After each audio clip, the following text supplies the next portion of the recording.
Talking about insurance, there was a time when you could go to an insurance agent and you could buy what they call a BOP policy, a business owner's policy. And that would include your workman's comp, it would include your general liability, it would include your product's liability company. If you were a contractor, it would give you completed operations coverage, reporting, non-reporting. Today you have to be very careful and you make sure that you carry not only your liabilities but other types of liability insurance, i.e. employment practices. Big issue in smaller companies. Quick follow-up. So let's say it's a sole proprietor, and Mary Jones has a retail store. She's the only employee. Does she still need this type of insurance? She should do it. She should get a business owner's policy. She probably doesn't have to carry the comp. The comp, but if she said she needed a part-time person around the holidays, maybe she should have that policy. Correct. Okay. What are the other types of insurance? You mentioned like heavy equipment operators. I'm assuming if you have a pizza shop, it's different insurance if you're out there running a rig. Sure. Construction companies, there's a whole host of things that they need, and it's generally put on the basis of reporting types of liability and non-reporting. A guy says, I'm going to build 12 houses. He doesn't have to report every house.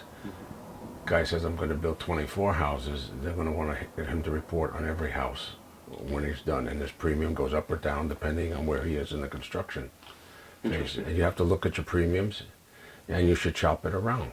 And no one seek costs, services. No one size fits all. No one size fits all. Can you follow up? What do you mean by no one size fits all?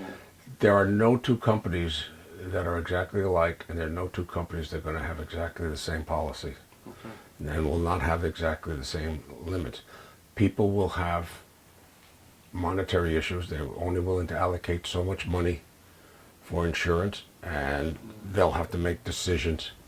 What's the most important thing for me? Is it a general liability policy? Is it an auto policy? What is it? Do I get umbrella coverage for myself? So they have to think about it. It's very true in retail establishments. When I say retail, I'm talking about restaurants. I'm talking about little clothing stores. As you can see around Leominster, Fitchburg, a lot of consignment stores have opened up. Yes. All of these people have to have certain types of insurances because they don't own the product. They don't own the inventory that's in there. It's all on consignment. That means they're the goods of other people that they're holding for sale to the public. Interesting. So you need a special type of insurance for that.